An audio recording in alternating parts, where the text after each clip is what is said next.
GERMAREL Power. Now we are testing a parallel operation 2 pieces 600 kilowatts frequency converter.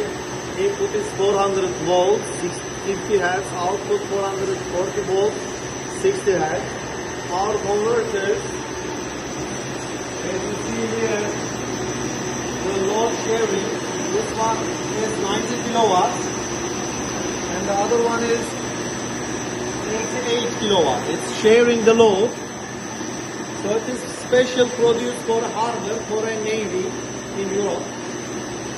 So our solution has output transformer to balance the load and then back bidirectional load. Also we have special load band.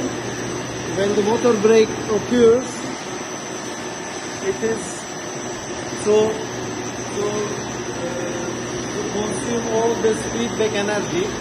So as parallel operation up to 600 kilowatt, there will be nothing. If one machine has a off, the other one will still work.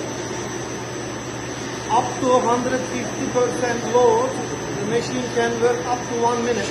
More than it will be like 250 milliseconds. But easy to reach machine everywhere. All are produced with Navy standards and Marine standards. Easy to give service, it works perfect. It will be satisfied for your application, and then we are ready to supply solutions for you. GERMAREL Power.